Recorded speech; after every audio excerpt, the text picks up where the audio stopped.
Hello, Cassettes, and welcome back to the Black Case Diaries podcast. Hey, everybody. We're three old friends learning everything we can about movies and TV, and hopefully teaching you in the process. I'm Marcy, and with me is... Robin. And Adam. As always, yay! Hooray, Yay. we're still here. Still. That'd be a really great way for you to alert the audience that we're not there. I'm Marcy, and with me here is... Yeah, it's just me today. I want to do that. Yeah. All right, when we get to the episode where I just ramble about the inner theories of Jurassic Park, it'll Yes. just be me. That's you. I'll do that. yeah. All you. We are now on week 2 of June Tunes, and this is a very special episode, guys. Yes, it is. We have covered film concepts and individual movies, but today is going to be our first ever biography episode. Yeah, this season we're introducing biography episodes. Yay. A while back, we did some episodes about movie scores. We talked about prominent composers and themes we think that every movie fan should know. But today, we are highlighting one person in particular. And this man has majorly influenced not just film music, but mainstream American culture for the last 45 years. Even if you don't know his name, you might know his music. His themes have made you feel inspired, scared, happy, and sad. And they may have even convinced you to believe in magic. We are talking about John Williams. Hooray. The one and only. Yeah. I mean, I get that some people may just be that not into scores. And they just, I watch the movie for the movie. Yeah. But, this name is the one that everyone's like, oh, yeah. Music is such an important part of any film. Even films that left it out completely. Yeah, there are movies that don't have any score. Yeah. I know, it's bizarre. Yeah. It sets the tone for every scene and adds an extra layer of emotional storytelling.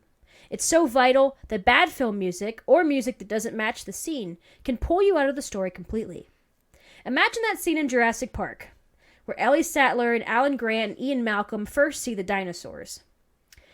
It's memorable because of the acting and the visuals, but imagine that moment without the iconic theme.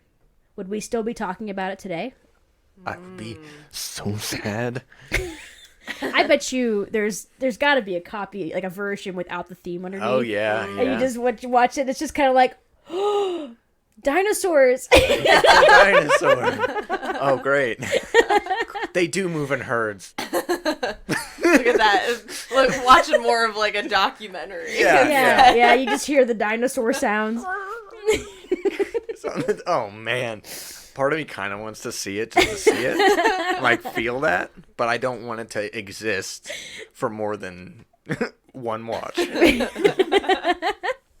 So today we're discussing the life and work of John Williams and the impact he has made on American pop culture.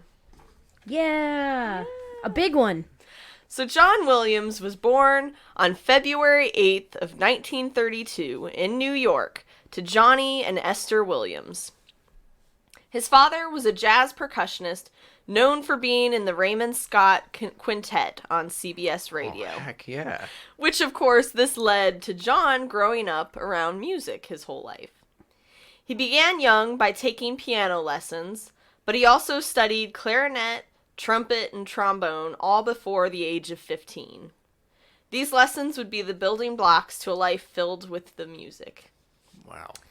And by 16, he was experimenting with his own sound compositions and was the leader of his own jazz band. Yeah. Dude. We mention it all the time whenever we find out how young people were when they did really cool stuff. In 1948, he and his family moved to Los Angeles, where John began studies in music composition and classical piano at UCLA. At the young age of 19, he composed his first piece, a piano sonata.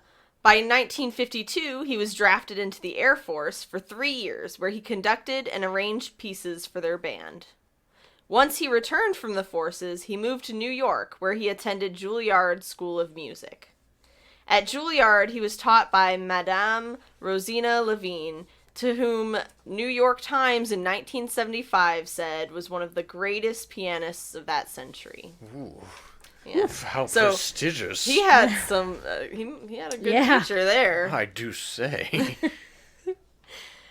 So when he graduated, he moved back to LA to pursue composing in movies and television. He began as a simple studio pianist and has grown from there. You know, they need to make a movie about him while he's still alive so he can compose it. Oh my god, yeah. That would be so great. Oh my gosh. Him scoring his own movie is something I never considered, and it's just like...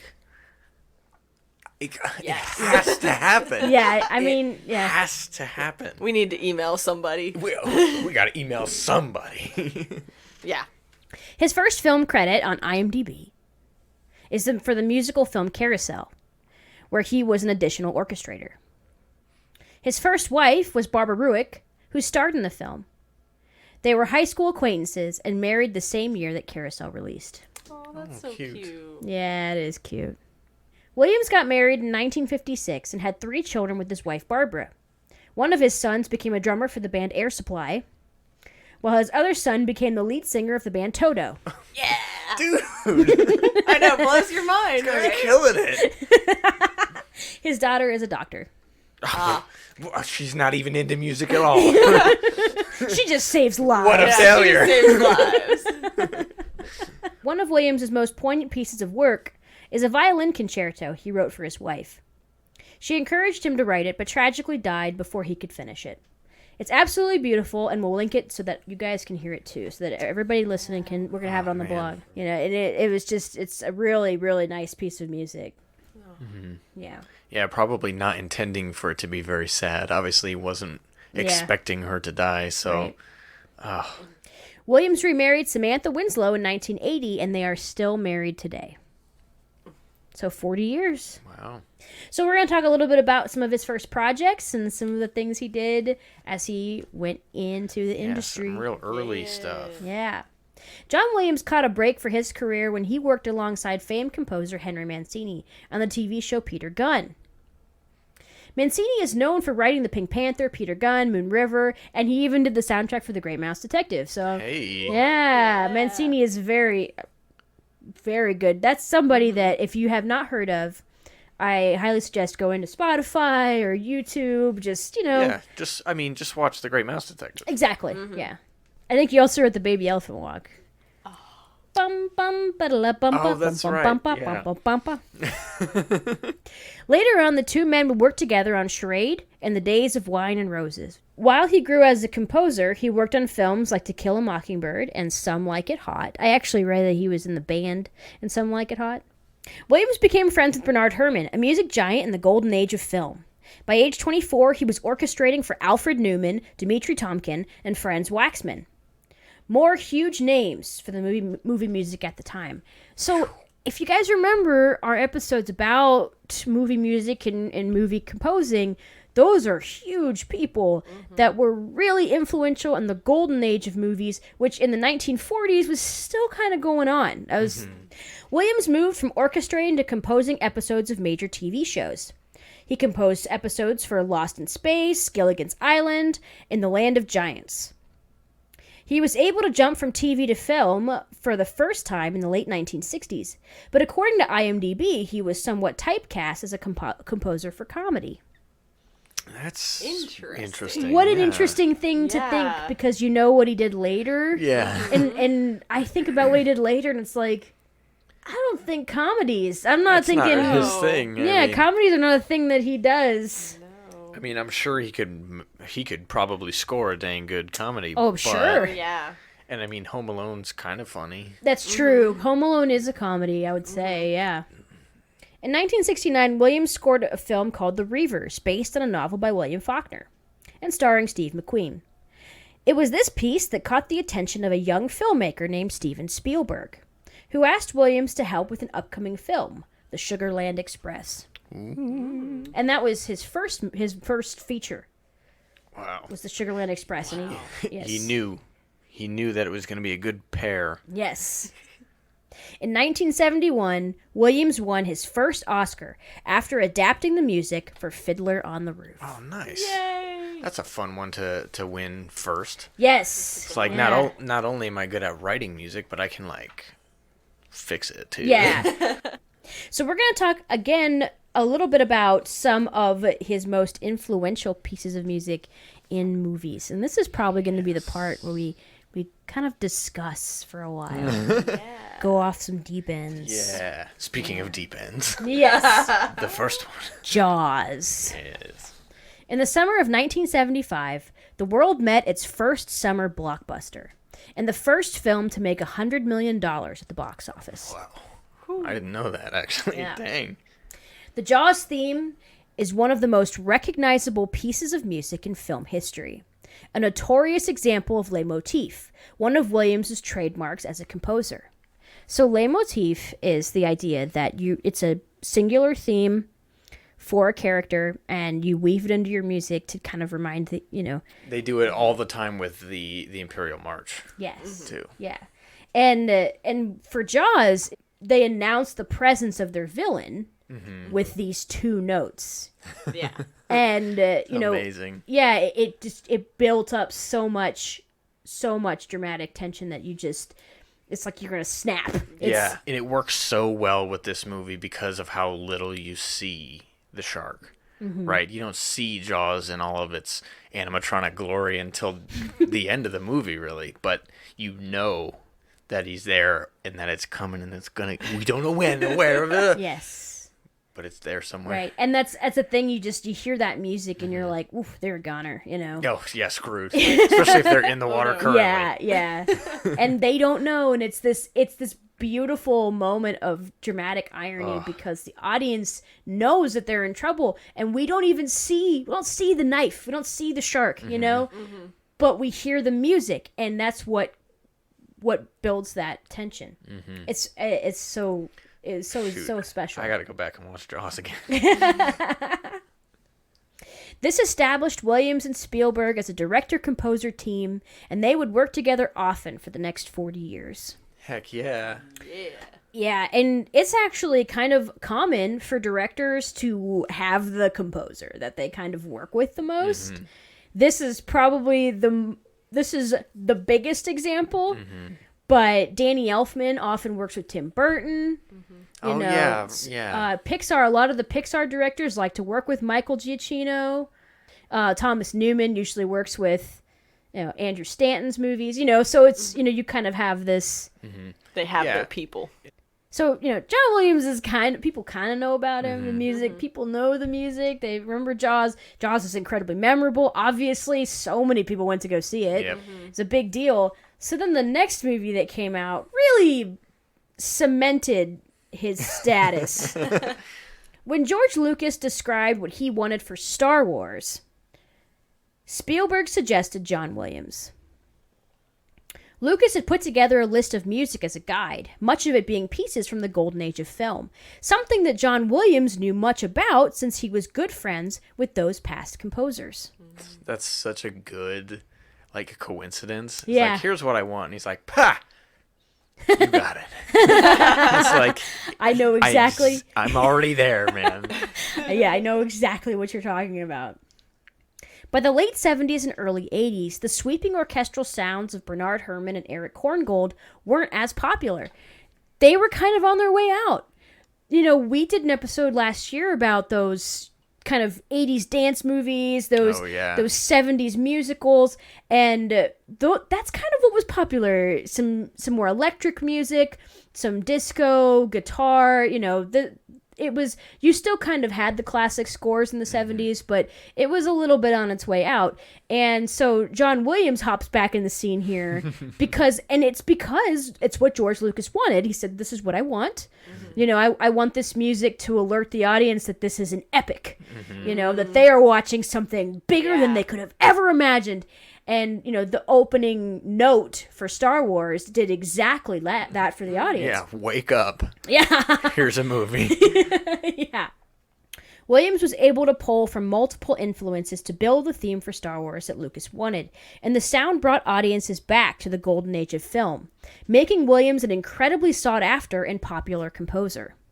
People were like, I like this. Yeah. Why aren't we doing stuff like that anymore? Yeah. Get that synth out of here. He drew from Chopin's Funeral March and Holst's The Planets for Darth Vader's infamous theme.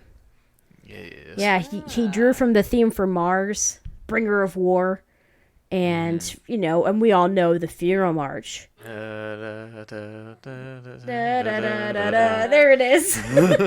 There it is. Everyone's going to die today. Right, exactly. He took kind of the foreboding nature of that theme, and he kind of removed the somber bits. Yeah. And put in the more menacing sounds and made it more... This is a villain coming through. Everybody pay attention. It became the best-selling score-only soundtrack of all time, which prompted other composers to imitate Williams's work, influencing music in a major way. A bunch of copycats. Whatever. Other directors said, I want that. That's what I want. Yeah. But that's kind of... I'm not surprised that it sold so well because, dang. Uh-huh. I mean, yeah. My dad...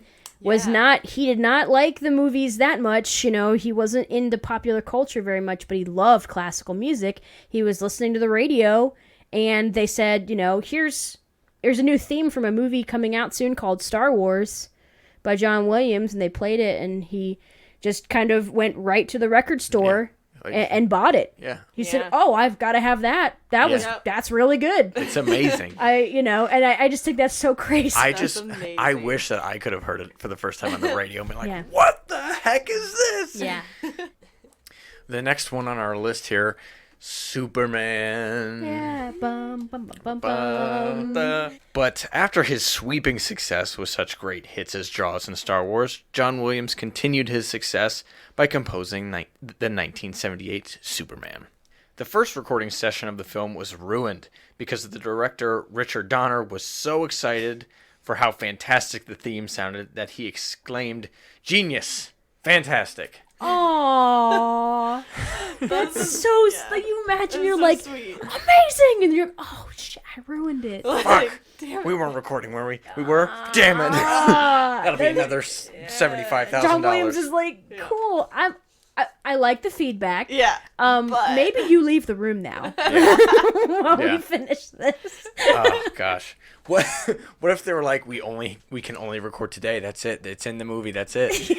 And just you watch Superman and you hear that da, da, da, da, da, and it's like fantastic. It's like what? Who was that? Where'd that come from?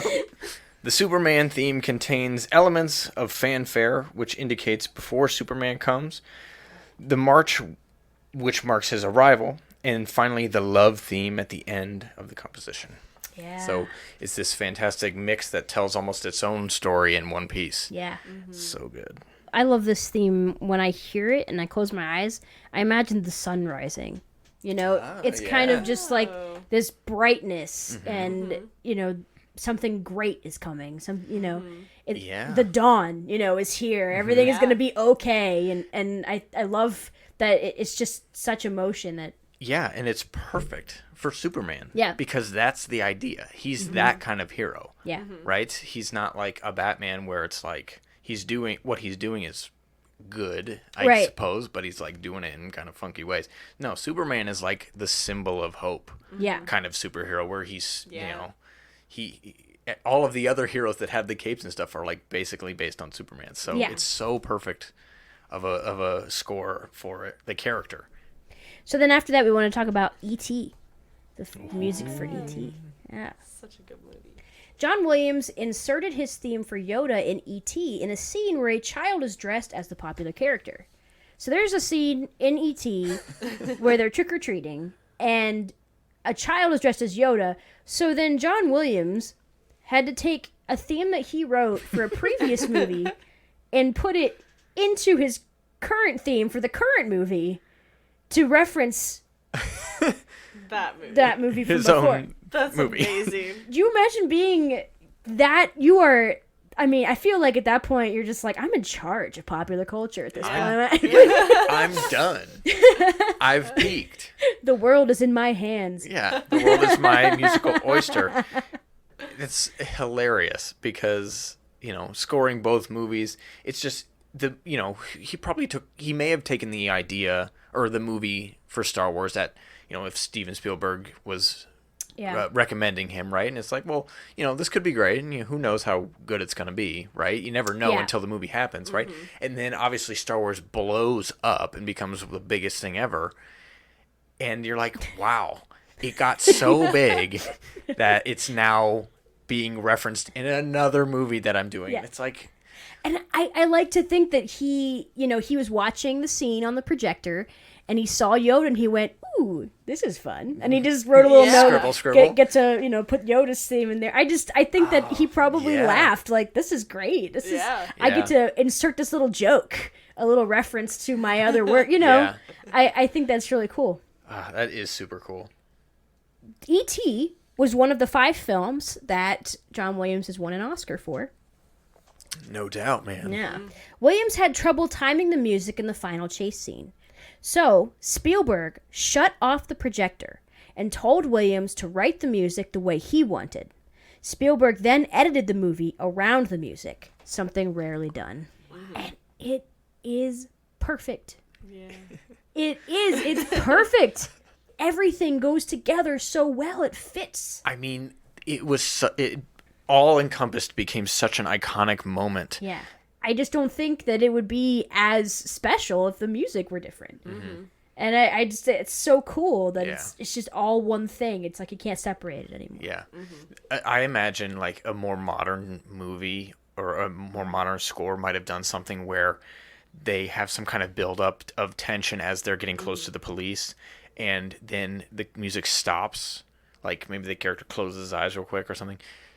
They take off with no music, and then the music comes back in when they then come to the realization that they are now flying. And it's like, I mean, I get it, I guess, but oh man, it just doesn't hit the same. It just doesn't land the same. This is why real life is not as fun and cool. I mean, could you imagine having somebody just like, compose your life? That'd be pretty cool. I mean, if you could, John Williams. Yeah, exactly. I mean, who else? Yeah.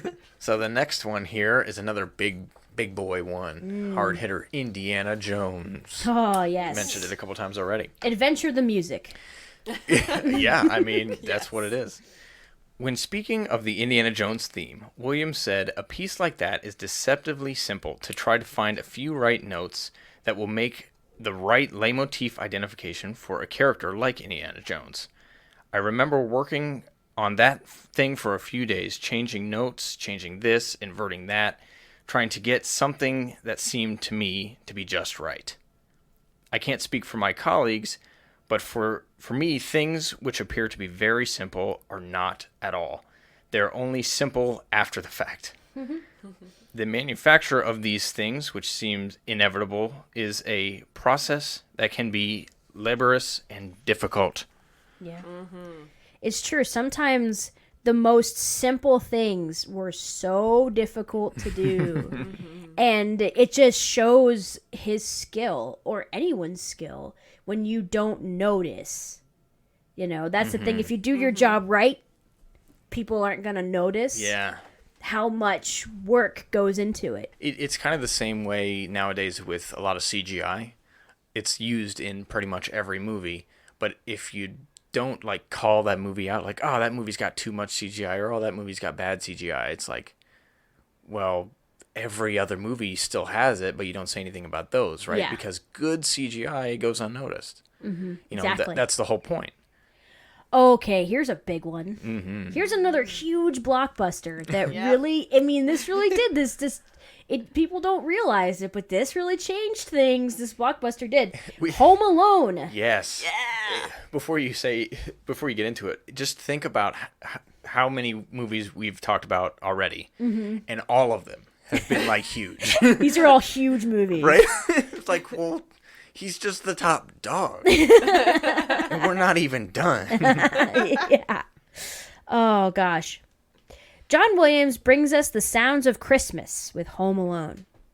While some of the major jingles are scattered in the soundtrack, he was able to create an original sound that evokes what goes on during the holiday. but also the deeper meanings of Christmas. I cannot listen to Home Alone without crying. You listen to it and you feel like you're listening to home. You're listening to the holidays and Christmas. And just, he was able to take sounds that people hear, at Christmas in the other Christmas music that they're listening to. And you put it into this movie. And it reminds me of a story I read online a little while ago where somebody was visiting a friend. They lived in California and had never seen snow before in their life. And they were visiting a friend who moved to like Minnesota or someplace where it snows all the time, right? And apparently their friend, introducing them to snow for the first time, played the Home Alone soundtrack while they went outside and it was snowing, and they're like, it's magical. It sounds like snow. It's like, it even to somebody who had never seen it and never experienced it, it was like the perfect fit. And it just made the experience even more memorable. It's like amazing. Sweet. I wish I want to do that. Yeah. Next time it snows, I want to go outside and play the music. Yeah. In order to capture this feeling, he used a common instrument associated with Christmas, as Tchaikovsky used it in the Dance of the Sugar Plum Fairies for the Nutcracker. The instrument is called the celeste, and it is often associated with the supernatural. Yeah, because so many people have listened to the Nutcracker at Christmas, people hear this instrument and they think Christmas. Because this piece of music, the Dance of the Sugar Plum Fairy, was the first recorded, written down piece of music to use the celeste. That's super cool. So that is probably why that instrument is so closely related to that piece of music. The theme that he used the celeste in is somewhere in my memory, and it's layered throughout the movie, and then finally played in full at the end of the movie when you and Kevin have finally discovered the true meaning of Christmas. Oh, how cute. Yeah. It's too much, man. It just, I'm like, damn. That's so, because it's like you hear it, and it's like, this is what Christmas sounds like to a child. Like, this is what Christmas is supposed to be. Because really, it's just anxiety the holiday for me. Yeah. Anxiety and less money. Yeah. Yes. That I once had. The holiday. Yeah. Here's a couple months of anxiety and stuff on top of it, too, beforehand. And then the day of. Yeah. It would make a great like spoof movie poster, because a lot of movies are called like so and so the movie. It'd be great. Anxiety the holiday. Yeah. And it would be a poster of Christmas. Everything that's Christmas. There's Santa on there. And... long lines. Yeah. Yeah, but when I said that Home Alone was a big movie, what I mean is that Home Alone was a gigantic success that knocked other movies out of the box office for like 10 months because it was so popular. Yeah. So They just had to keep showing it. Yes. This is outrageous to think about. And this is a time when John Williams was working with Chris Columbus, who did use him a couple other times. Yeah. So after that, we have one of my absolute favorite Williams scores. A fantastic one. I think it is. It's definitely in my top 5, I guess. It made the podium at least. Yeah, Top 3. Yeah. Is Hook. Yeah. The fight scene at the end of Hook was 20 minutes of uninterrupted music, the longest Williams had ever composed for one scene. When the soundtrack released, they left out portions of this piece and released it years later on a special extended version. I was going to be upset until you said that. Yes. Because I was like, what? You can't get the full thing? But they did. Okay. Yes, they released it years later, though. Yeah. Williams wrote the music and lyrics to the 2 songs in the film, We Don't Want to Grow Up and When You're Alone. You guys remember these songs? He's just so good. He's like, nah, I got it. Yeah. Lyrics too. Got it. I'm there. I always thought it was interesting because what We Don't Want to Grow Up, it's when the kids are putting on the play, the Peter Pan play, and they're watching it. And they don't use the song from the actual Peter Pan play. Right. You know what I'm talking about? Yes. If growing up means it would be beneath my dignity to climb a tree, I don't want to grow up. Yeah. Wow. And that's from like the Mary Martin Peter Pan. And Pulled that one out. Nice. Yeah. yeah.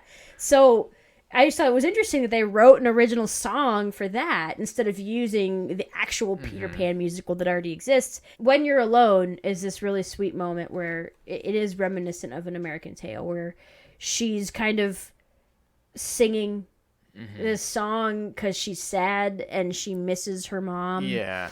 And you know how, and it's kind of interesting because this is a Spielberg movie, and An American Tale also like it was also an Yeah, Amblin. it was like he worked on it. Had his hands on Yes, it. yeah. He worked on it with Don Bluth. So, you know, I thought that was interesting that they did that for this too. For Tinkerbell's theme, Williams used the celeste. Ta-da. Yes, also making it reminiscent of the Sugar Plum Fairy. In this version, in this movie, it actually is for a fairy. Played by Julia Roberts. So the scene where, you know, Hook first appears is my favorite theme in the whole movie. And I just think the movie wasn't as gigantic as Star Wars, and it wasn't, you know, didn't make as much of a cultural impact. So it's not as well known as the Imperial March, but damn, it's good. But it's dang good because John Williams brings 100% every time. Heck yeah. And he brought 110% for the next movie. Just kidding. My favorite John Williams score, if you didn't guess, is Schindler's List. No, I'm kidding. Jurassic Park. I was going to guess Tintin. Oh, Tintin, hey. Tintin's not bad. No, Jurassic Park, of course. Williams began writing the Jurassic Park score at the end of February 1993, and it was conducted a month later. So he had to pretty fast. write it dang quick. Yeah, that is quick. The score is described by Williams as a rugged, noisy effort.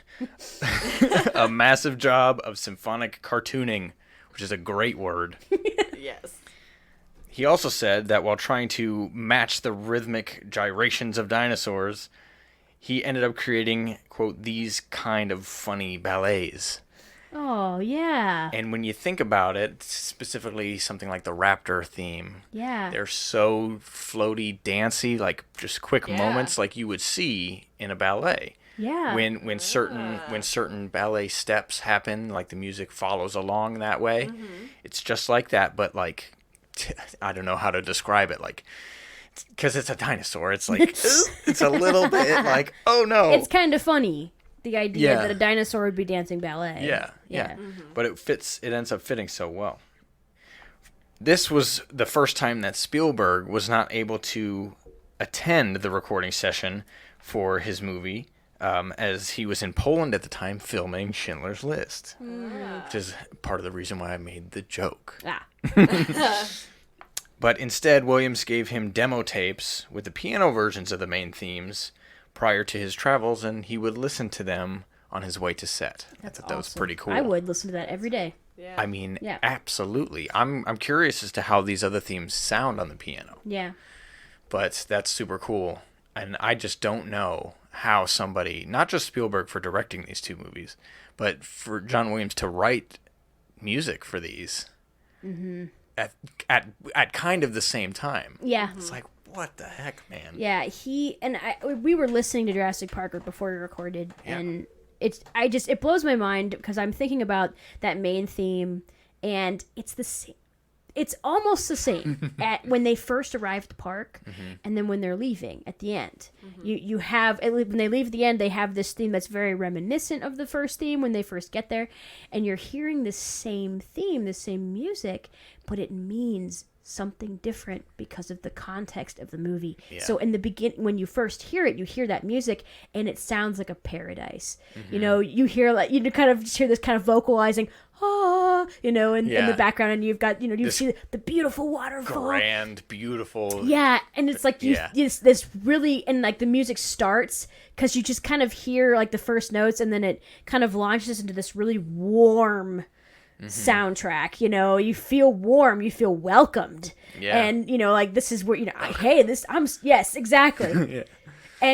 you're so happy to be there, but Yeah. there's still kind of a foreboding nature because you know what this movie is. You saw trailers. You're watching Jurassic Park. This isn't going to work Did out. you read the book? Yeah, you're familiar, but this, so there's this juxtaposition because you want to feel warm and welcomed and happy, but you know that is probably not what's going to happen. You want it so bad to work.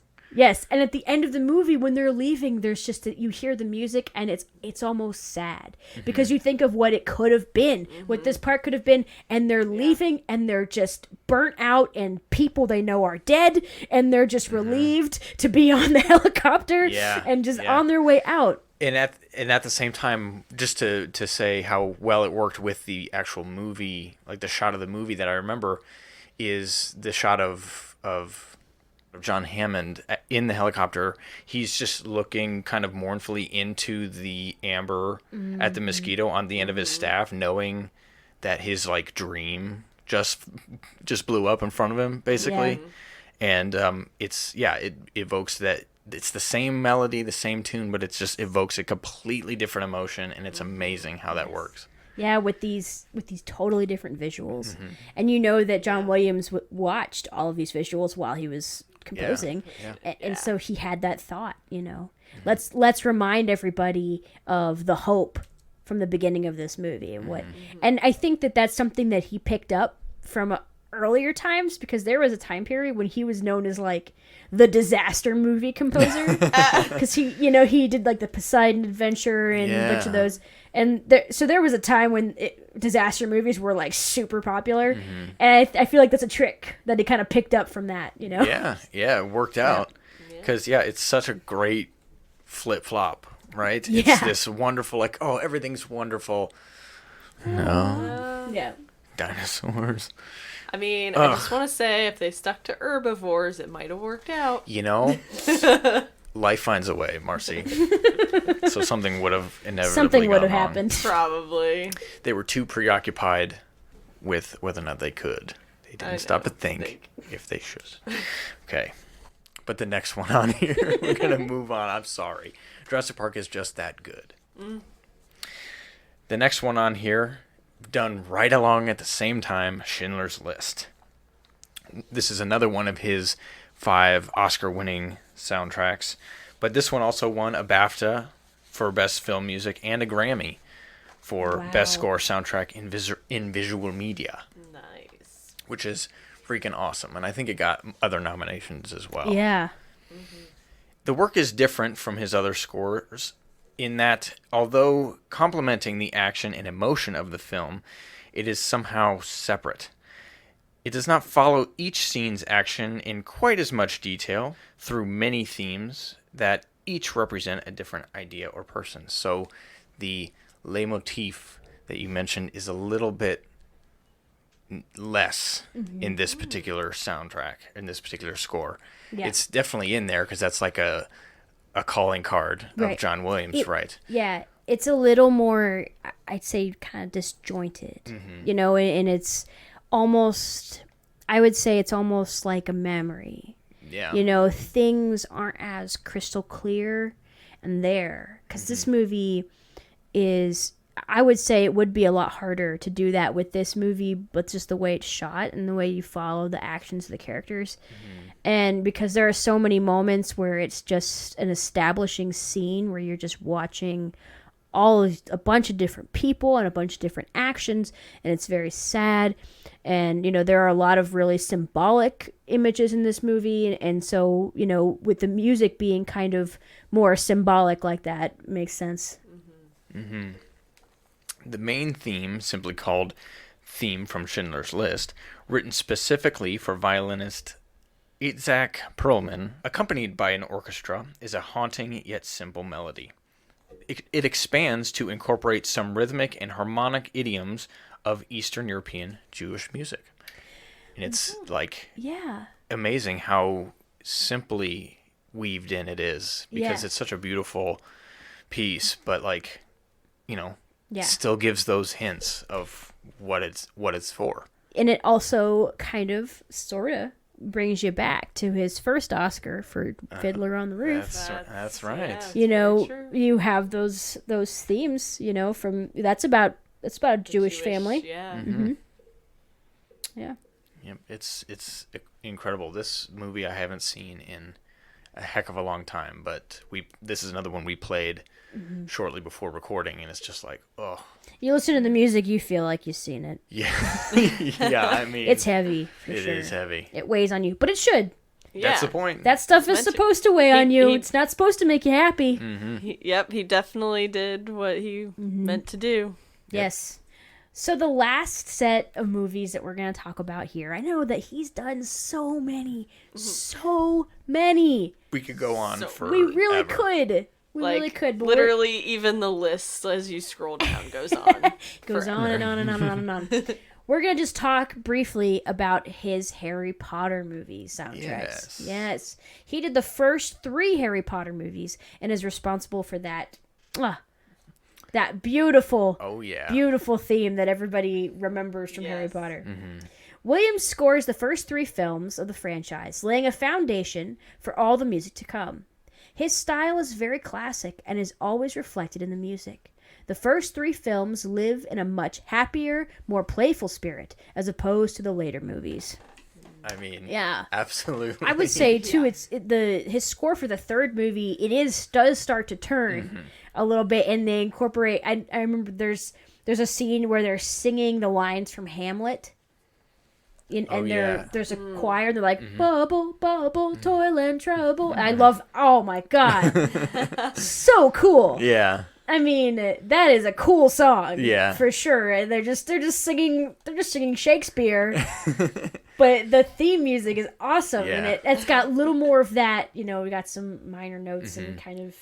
Yeah, Prisoner of Azkaban is kind of the time where it starts to like really tilt that way. Yeah, it was a really big jumping point for the films in general, just because they got a new director and everything kind of went a different direction after that. Yeah. Yeah. The dominant theme that most of us identify with and is used in all of the Harry Potter films is Hedwig's theme. It doesn't always specifically represent Hedwig, rather the wider idea of magic and the wizarding world. That's the one. We say Harry Potter, you hear it in your head. Yes. That's the one. I believe there's more Celeste in this one, or is that... I'm sure there is. Yeah, well, because... And also you got bells, too, but just like that, you can... You know, you hear, I don't know, I can hear it in my head, and I can see the opening visuals of the movie, you know, and when they're on the private drive, and, you know, McGonagall, they're dropping Harry off, and, you know, it's just, I don't know, it is, the music sounds like magic to me. Yeah. And I mean, say what you will about the Harry Potter movies. If you're a big book reader and you don't like the movies as much, that's fine. But the music here would fit flawlessly in with the books if you could make it so. Like if you could somehow have it playing while reading. I mean, I guess you could just do that and maybe it would work. It would still work because it feels so magical. It feels kind of out of this world, but not really, because it's still it's based in the real world kind of, but another zone of just magic and wondrous. And the opening of the first movie I love because of the music and also just the visuals of Dumbledore stealing the lights from the poles, and it's just like immediately you're in like, what is going on? Land right now. When he was presented with composing the first score, he did it in Los Angeles and Tanglewood, but then recorded the soundtrack in London in 2001. Wow. London would be the place to do that. I would say so. To do it for real, you gotta do it in London. Yep. Yeah. Right at platform 9 3/4. Like just shut down the trains. Fit it in there. Yes. Yes, I feel like his music really made it feel like a universe. Yeah, it felt like its own world with that music. Yep. Something just totally out of this world.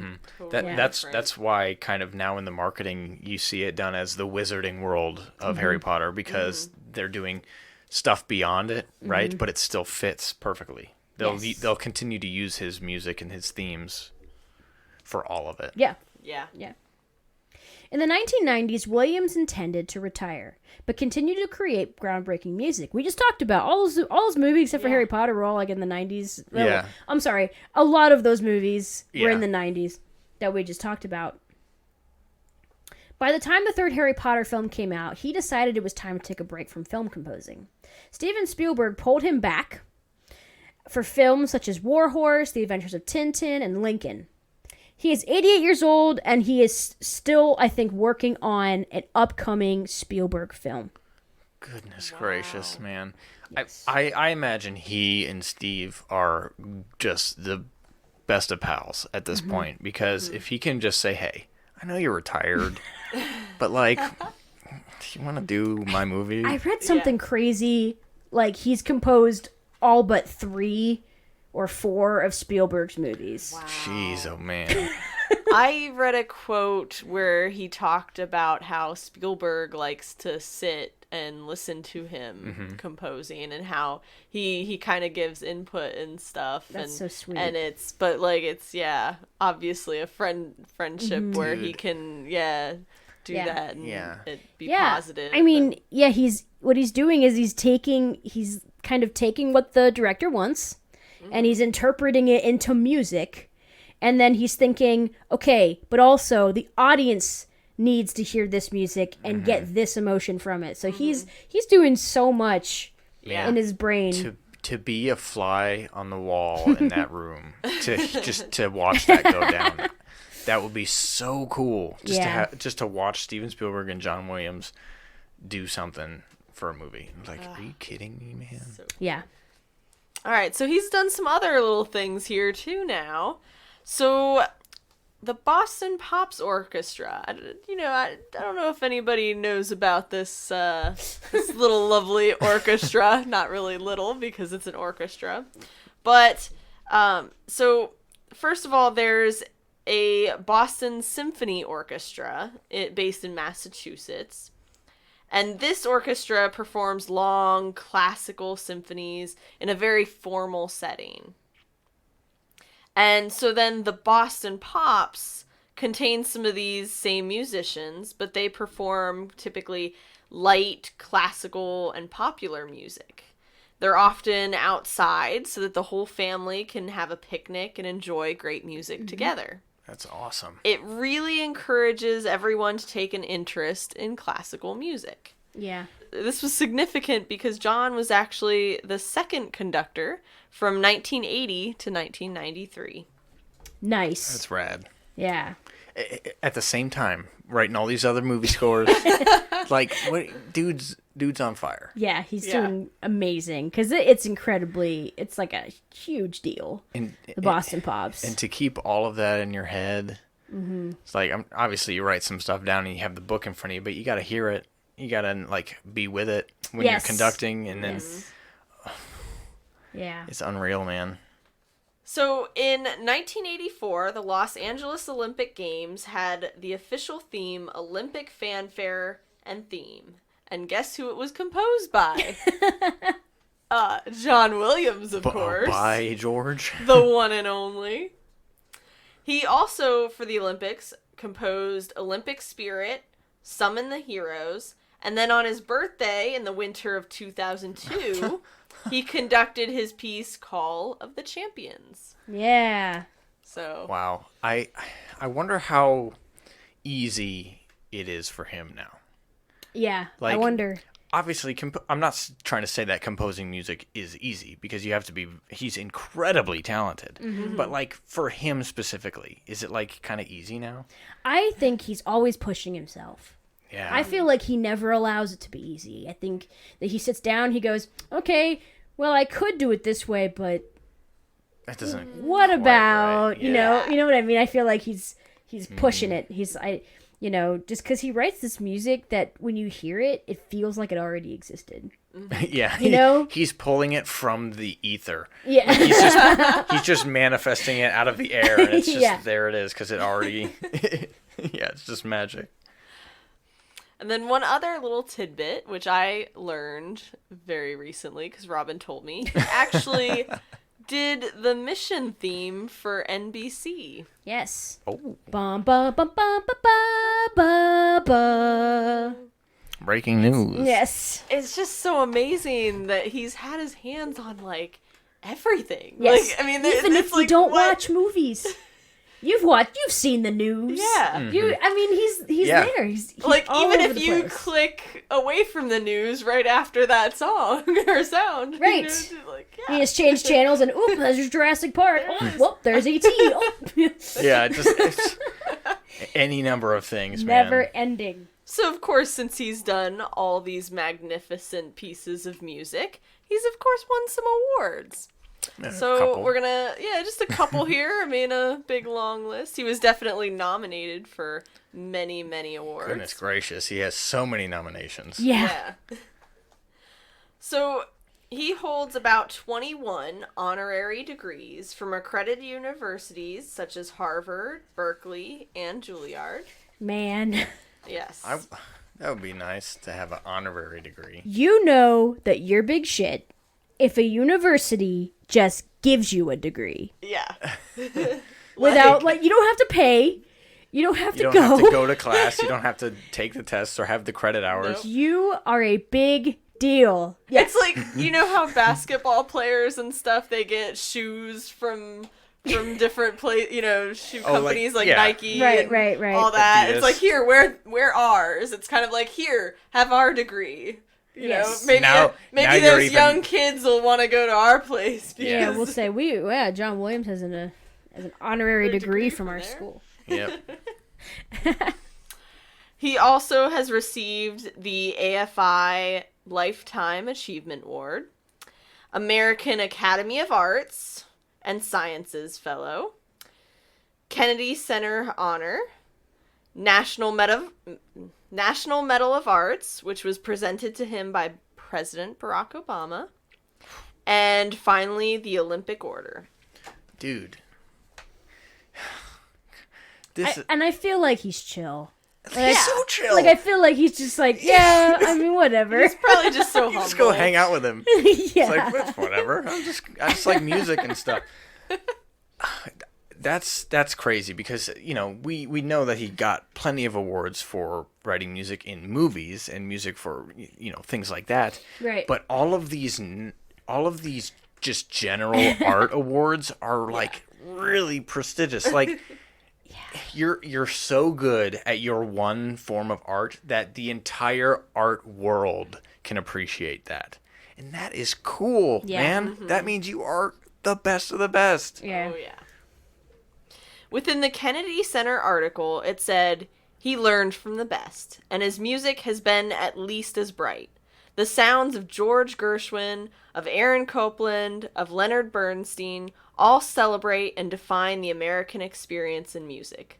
John Williams joyfully is carrying that celebration into the 21st century. Oh, yeah.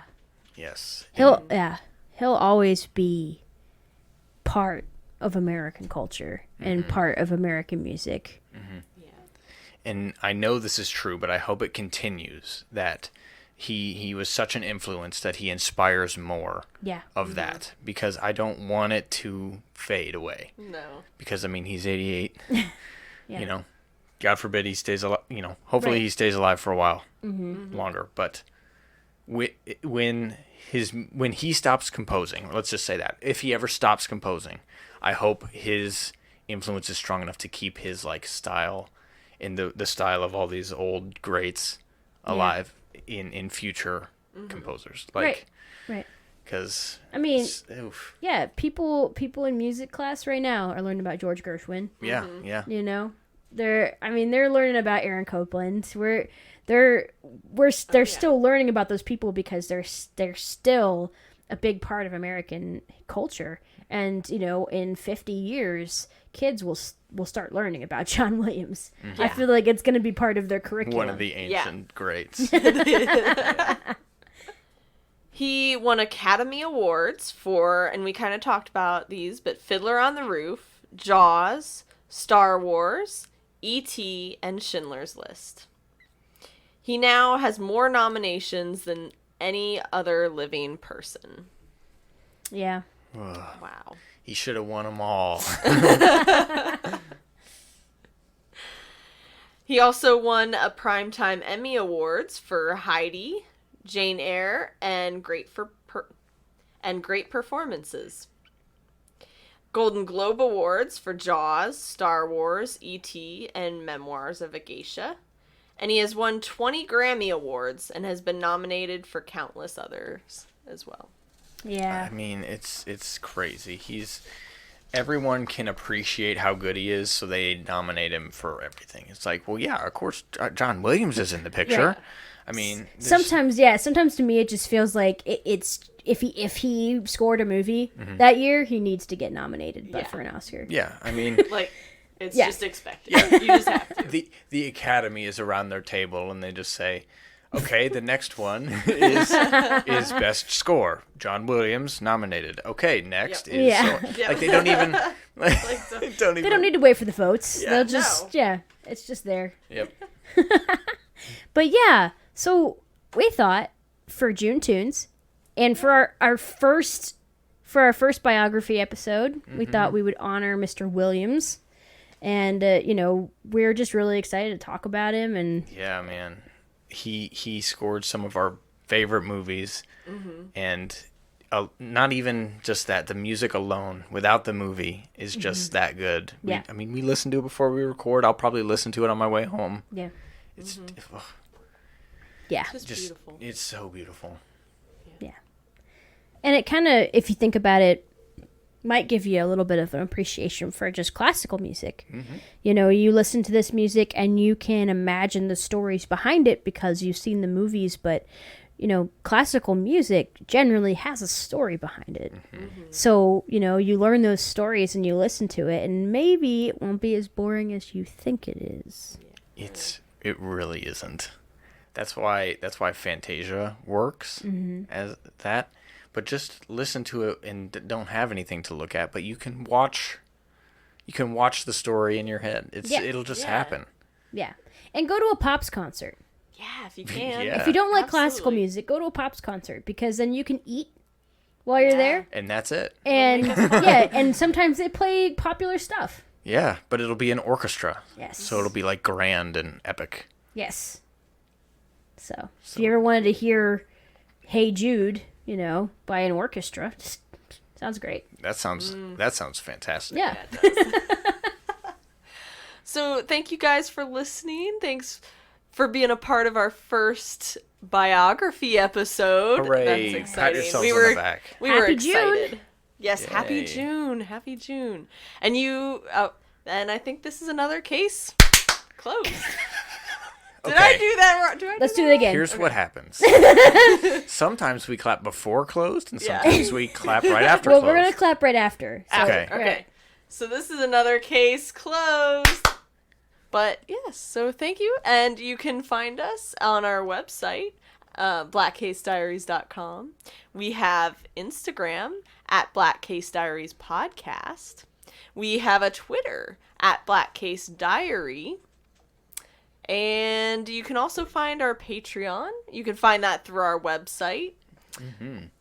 It's really got a nice banner there. Yeah, it's bright orange on the top. You can see it real easy. You can also find our blog on our website. You should take a look at that. It's pretty cool. We got some extra little info on there. Yeah, our blog's awesome. You should take a look at it. The blog is great because they can't stop us from putting all the music that we talked about in it. Yes. They can't stop us. So you can listen, and we're going to make a playlist specifically for this episode. So if you want to find that on YouTube, we'll link to it, and then that way you can, have a jam session. Absolutely. Yeah. And thank you, patrons. Yes. John, thank you Joel, so much. Jacob, Shelley, and Anthony.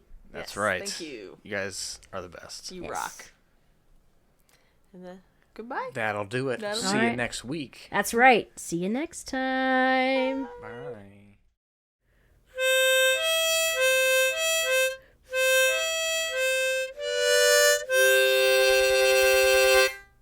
Could you have the communities? Dr. Grant, my dear Dr. Sattler, welcome to Jurassic Park.